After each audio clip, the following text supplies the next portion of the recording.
Good evening. Tonight on Feedback, we'll be talking with Doug DeGroot from SeekBooks.com and EMT and volunteering. That's all coming up today, and we'll be talking about the presidential election, of course. All coming up tonight on Feedback.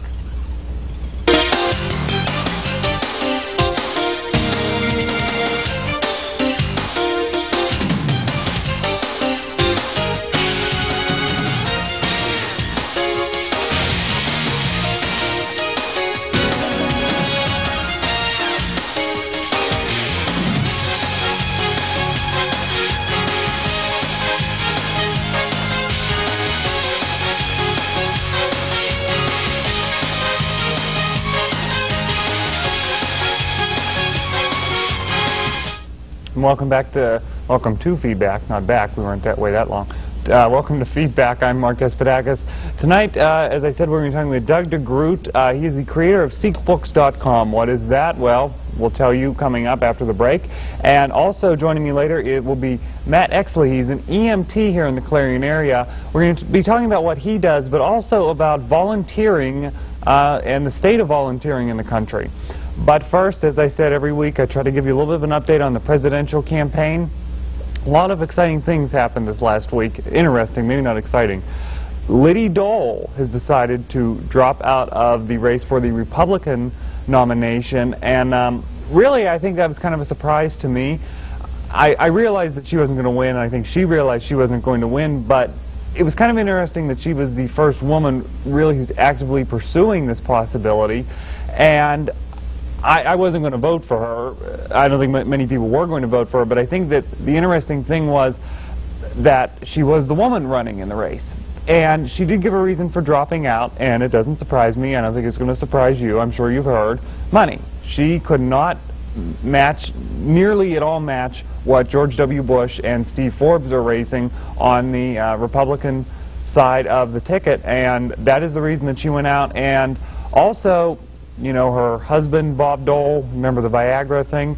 Bob Dole also said early on that he didn't know how well she would do. He sort of didn't put his full support behind her. So I think she was fighting an uphill battle the whole time.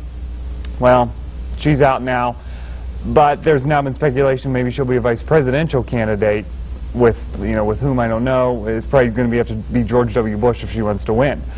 The other news we hear is from the Reform Party, and a few weeks ago I complained about Jesse Ventura. It seems he is the reason the Reform Party is turning into what it is. The Reform Party is really exploding. It's becoming a viable third party now because, well, if you can call the candidates viable, but at least they're getting more press. It's on the front page of all the papers. The Reform Party is going to be gaining 2 members from the Republican Party. Pat Buchanan is declaring that he's switching parties, which he's probably going to seek the nomination. I mean, he has said that he is going to seek the nomination. He's quoted as saying that he's seeking that nomination because the Washington elite of the GOP have left me. He's saying that the party has changed. We've heard that a lot, but Pat's really the one who's moving away. And the other one who has switched his party affiliation is Donald Trump. Now, as I understand it, he's not really in the Reform Party. He's in the Independence Party in New York, which is a branch of the Reform Party. But it's another step toward him possibly becoming the candidate on the Reform Party side. Well, I just think that's actually ludicrous. I wouldn't want him to be the president. But it brings up the whole thing about a viable third party, and the Reform Party maybe becoming the viable third party in this country, even though the candidates are kind of strange. But it's also going to pull some votes away from the Republican side, so I don't think George W. Bush is going to be too happy that that Buchanan and Trump are going to be pulling some votes away from him, but then he has those Liddy Dole votes he might make up, so it might all work out in the end. But that's my weekly update for you on that. I think it's really interesting. This presidential election, as much as I've been complaining about it, actually has been pretty interesting. So look for another update from me probably next week. But what we're going to do now is we're going to take a break. When we come back, we're going to be talking with Doug DeGroot, the creator of SeekBooks.com.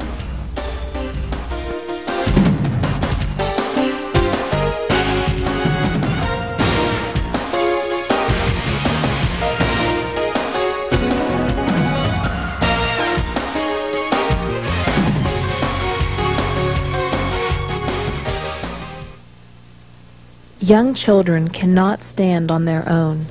Uniting parents and children is an important part of the life of a community.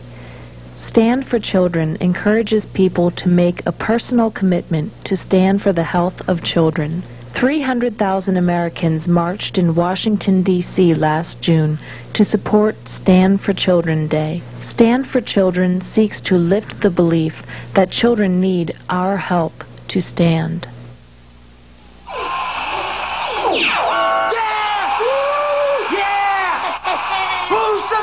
It's her birthday. I'm the man. It's her birthday.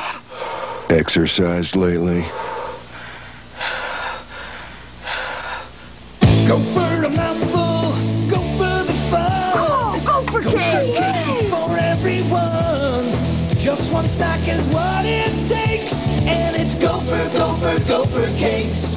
Open wide, stuff your face. There's always room for more Gopher cakes. Empty the box, they're reload. Eat those Gopher cakes till you explode. Exercised lately? Till you explode. Sad, looking back now, the things you go through in life. Scary. The worst thing about being on welfare was I couldn't get my kids what they really wanted. I had to get a better life for my girls and myself. I got off welfare. I got a good job. Makes me the happiest mother in the world. I live for my girls. We're not asking you to hire everyone on welfare, just one.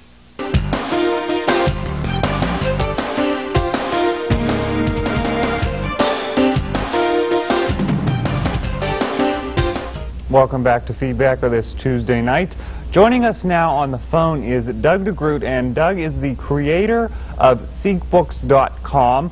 Doug, thanks for joining us. Why don't you explain to us what exactly SeekBooks.com is?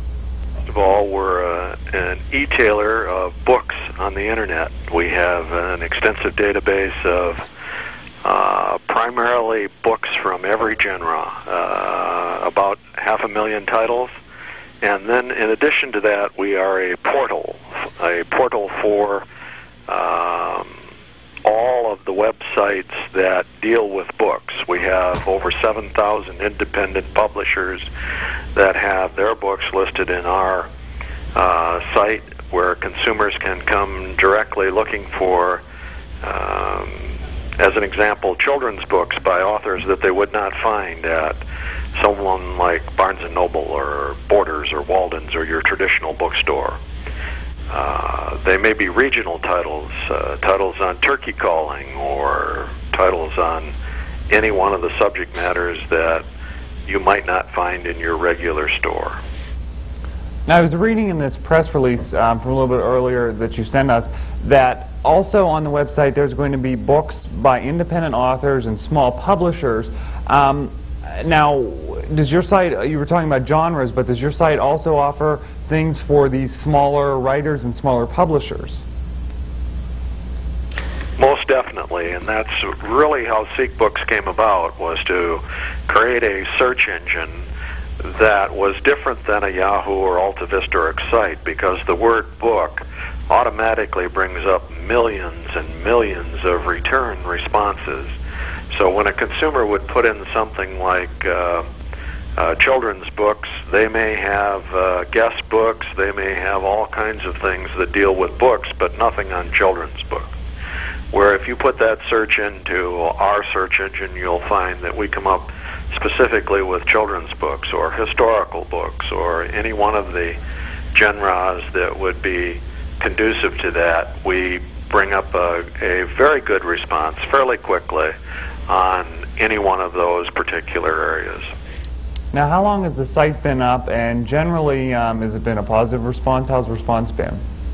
The site started off in 1997 as SeekBooks, and we've gradually gone into the retail side of it as well as assisting publishers. We now, as I said, have over 500,000 titles and sell the most popular books all the way out to books that are very obscure or specific genres that might not have as much play as you would find in the normal bookstore. And the site has grown from a very small following to somewhere between 5,000 and 10,000 unique visitors daily. Now you're talking about these different books and these different genres we're not always seeing everywhere, and by these authors that we're not seeing in the mainstream. Why aren't we seeing them in our Walden bookstore or at Amazon.com or BarnesandNoble.com? Well, first of all, most independent publishers don't have the resources to take their book to market.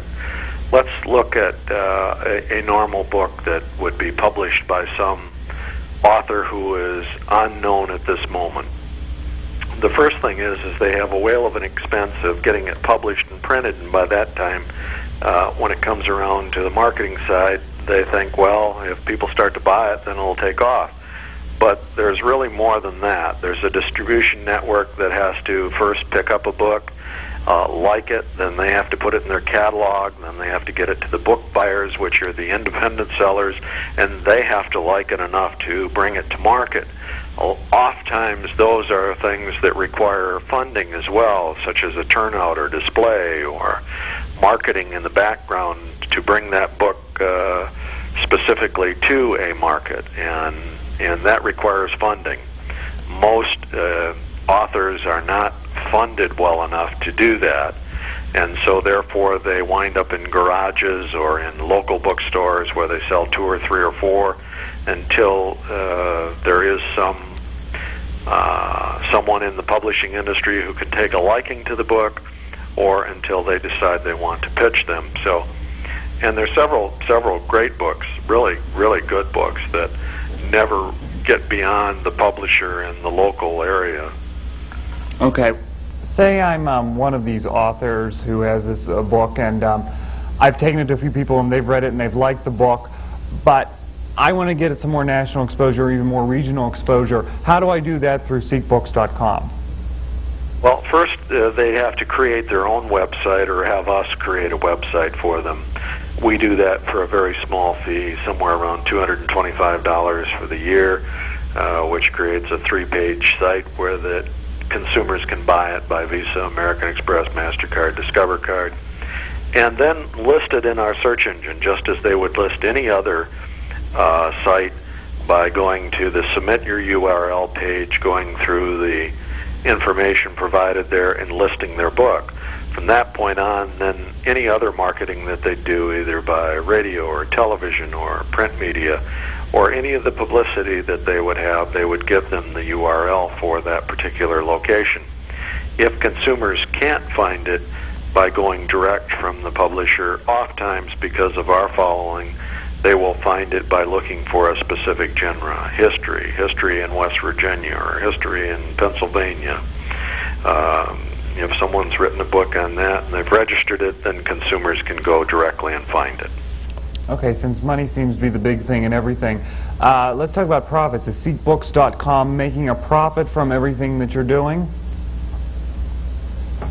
That's how we exist, is a percentage of the sale in reference to that, and also advertising. We're one of the unique sites that tailors advertising to the particular genre that consumers are looking at books. Not extensively, in other words, you're not bombarded by it, it's just the kind of banner advertising that's normally there. Okay, Doug, let me ask you this. How and why did you get involved? Why was seekbooks.com ever even started? Well, it's a very long story, but to give you the short version, I came to Florida to assist my aging parents, and that's where we're located, here in Sarasota, Florida. And with that, I got involved with a major distributor or a minor distributor of books and found out a lot more about them. And being in the marketing and management area, I began to enjoy the basis of discussion with authors and publishers, and found out what their problems were and what we could do to help solve some of those problems. And with that, we created seekbooks.com. All right, Doug, thanks for joining us. We really appreciate it. Once again, that's www.seekbooks.com. That looks like something great for those of us who love books, maybe to get some things that aren't necessarily that you're seeing on your Walden Books rack or something like that. So check that out. We're going to take a break, and when we come back, back. Matt Exley, who is an EMT, will be here joining us, talking about what he does and volunteering in America after this.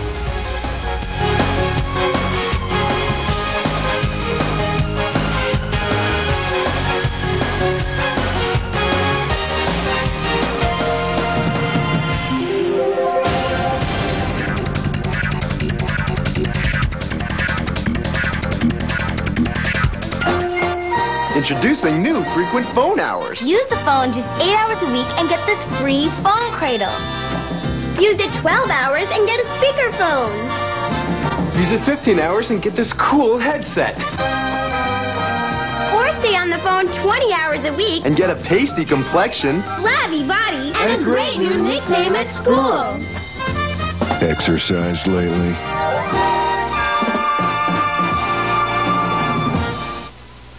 I like all my friends to be there. I want my mother to be there. My hair's gonna be done so beautiful. A lot of music, a nice blue dress.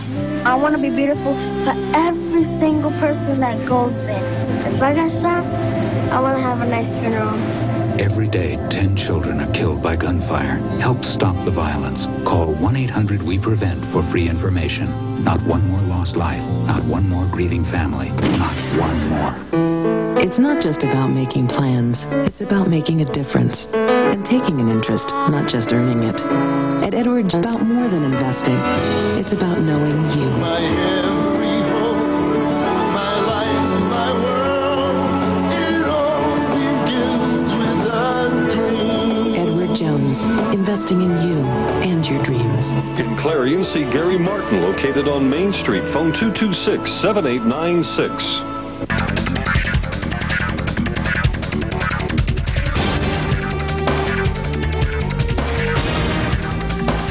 Welcome back to Feedback, and joining me now is Matt Exley, and you are an EMT. We're going to explain what that is in a minute, but you're here to talk about all the really, I think people do give a lot of credit, the good work that people in the medical field do, and we're going to talk a little bit about volunteering. But first, let's start off with what you do. Where do you work? What's an EMT, and what do you do? I'm an emergency medical technician for Knox Ambulance, Shippenville Ambulance, and Seneca Volunteer Fire Department in Venango County. An EMT is sort of like the middle of the pre-hospital medical field. There's a first responder EMT basic, which is what I am, EMT paramedic, and then a healthcare professional, which is like a pre-hospital registered nurse. And what I can do is I do basic life support. I'm usually a guy who puts splints on, stops bleeding. It's like first aid taken to a new level. I can give certain drugs. I can give stuff for heart attacks, already patient prescribed drugs, stuff for like bee stings, things like that. How'd you get involved in this? Actually, my dad was a paramedic firefighter for the Corn Planter Fire Department and for Community Ambulance, both in Venango County. And it sort of ran through my family. My grandfather was a firefighter and two of my uncles. And I sort of always hung out at the firehouse and sort of in the blood, I guess. Okay. Maybe why, you and your whole family, why did you get involved? It's really a hard question, and it's different to every person. Personally, I got involved because I never really found, this is the only thing that I really found that gave me a rush, and that you know, I could feel really good about doing things for people, and it's amazing the look that you see on somebody's face when you go and you save their husband or you're doing CPR on somebody. It's just really amazing when you bring that person back. Okay. Maybe take us through what logistically, like what actually you do, like when you get a call, what do you do? Take us through maybe the normal, if there is a normal. Okay. What usually happens is when a person recognizes the medical emergency, we try to teach the public that that's the first step. You've got to recognize that there is a medical emergency, because otherwise we're never going to get there. Then what happens is they dial 911 in Clarion, Venango counties, and that goes into the 911 dispatch center. 911 dispatcher is specially trained, and they will take your location, what the problem is, things like that. and then they will relay to us on these pagers right here, actually. They'll set off a series of tones, and that sets off the pager, and then they'll go ahead and dispatch us to where we need to go. And then if I'm not in the station, I drive to the station. I have a blue light on my car, and we drive to the station, acknowledge that we're en route on our portable radios, get to the station, pick up the ambulance, and then go from there. Once we get on scene, in Clarion County it's a little bit different than Venango County. It took me a little bit getting used to. The paramedic will take and assess the patient, and they will see what problems the patient has. We'll get a complete medical history, things like that, and if it's a basic life support patient or a BLS patient, they transfer it over to my care, and that's when I start doing things like giving oxygen. If the problem is really severe, it's deemed an ALS patient, which is an advanced life support patient, and the paramedic takes over, and he will put a heart monitor on, give an IV. If it's something like cardiac problems or a heart attack or cardiac arrest, anything like that, they'll intubate, put a tube down and breathe for them. They can shock, do cardioversion and things like that. And then we transport them to the hospital while intervening in the crisis with drugs and certain different techniques. You say BLS, basic life support, is what you do. Right. What all does that mean? Like, what all can you do? Basically, with BLS, I can do normal first aid. Plus, I can give, for patients that have patient prescribed from their doctor, nitroglycerin for heart problems, like inhalers for people with asthma, and people who have what they call EpiPens, which is epinephrine, and that's used for people who are allergic to bee stings or things like that for anaphylactic shock. I can give those 3 drugs if I call into medical command, which is at Clarion Hospital in Clarion County, and the doctor will tell me, how much to give them and things like that until the paramedic gets there, because that's technically an advanced life support situation if I have to give those drugs.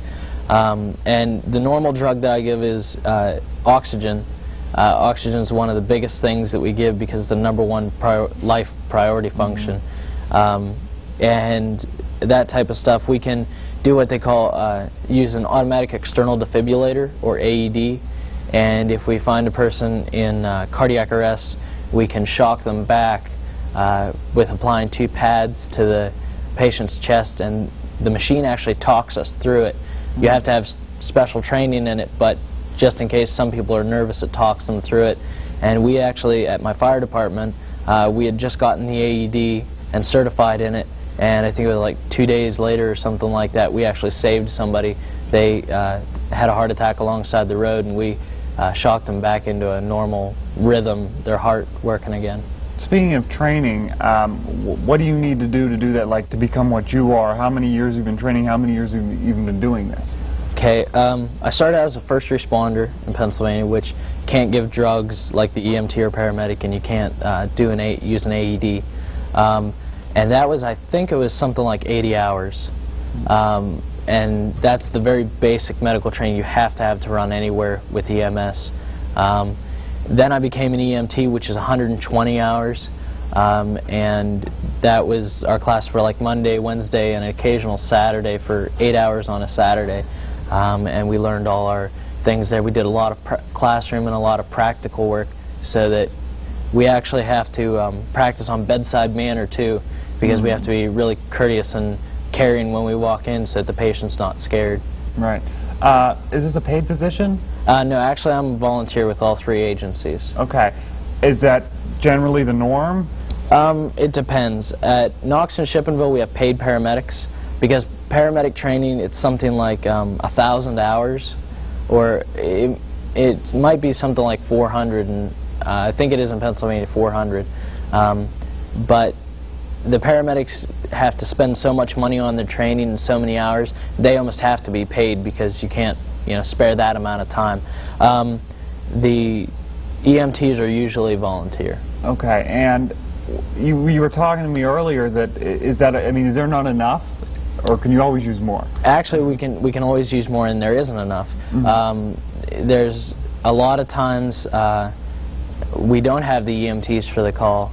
Luckily, the 2 agencies that I work for have like 5 or 6 in each department that come on almost every call because, you know, we have to.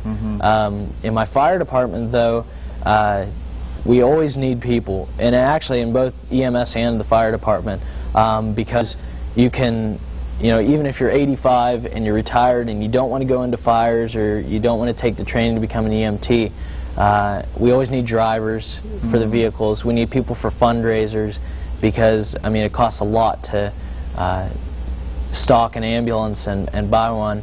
I think the last ambulance we bought was something like $80,000 stocked. And that's a lot for a volunteer agency, not-for-profit volunteer agency to, you know, take up. So we can always use people no matter what the age. If you want to do bingo or fundraisers, anything like that, dinners, or clean the trucks, drive, whatever, we can always use people. You know, it's interesting. I was just reading something last week or the week before saying that due to the good economy we're having right now, more people are just donating money and they're not actually getting out there and volunteering. So we're seeing a volunteer shortage in charities and all kind of aspects around the country. So, I mean, obviously, locally, we're even seeing the same thing. Actually, in the fire service and emergency medical services aspect, a couple years, or actually last year, I got some information on it, and the fire department, the volunteer firefighters and volunteer EMTs saved the taxpayers in Pennsylvania somewhere, I think it was around $22 million in taxes. Wow. Because that's how much it would cost for all the volunteer firefighters to be replaced with paid people. So they're actually saving the taxpayers money. And how can people go about getting involved? You can stop by your local fire station, your local EMS station, and I'm sure they'll be happy to explain to you how to help out. Or Pennsylvania has a 800 number that you can call. It's 1-800-FIRE-LINE, and you can call that, and an operator there will take your name and put you in contact with the local fire department. I think it works that they take your name and address and phone number, and the local fire chief or EMS chief calls you back and sees what your interest is. All right. Well, thank you for joining us. I think people really appreciate the work you do. I know I certainly do. You know, there's a fire across the street from my house, I remember, and it was all volunteers there, and it saved the lives of the people inside. So it's good work that you guys do. Thanks for joining us. Take a break, and we'll be back to wrap things up in a minute.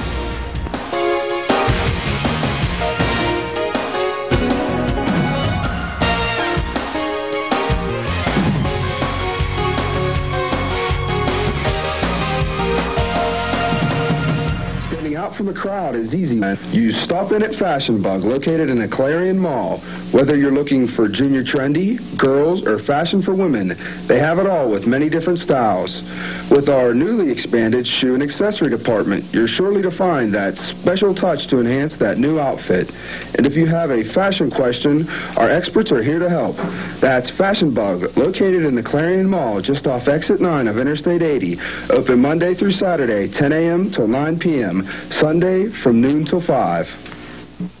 Where have all the children gone? Long time passing. Every day, 10 children are killed by gunfire. You can help stop the violence. Call 1-800-WE-PREVENT. Not one more lost life. Not one more grieving family. Not one more. Gone to graveyards one by one. Oh, when will we ever learn? News travels fast. That's why you need the speed and accuracy of a news team that brings coverage closer to home.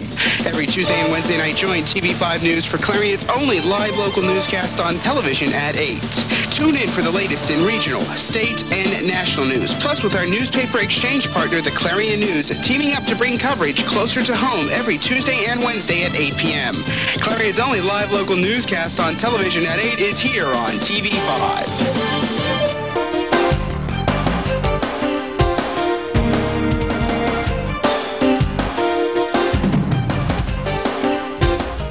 And welcome back. We want to thank Doug DeGroot from the creator of SeekBooks.com, for joining us, and Matt Exley from he's an EMT and talking about volunteers. Thank him for joining us, and join us tomorrow night on Feedback when Jerry Altenberg will be here. She is the new director at SAFE here in Clarion County, and Jason Natsky, I'm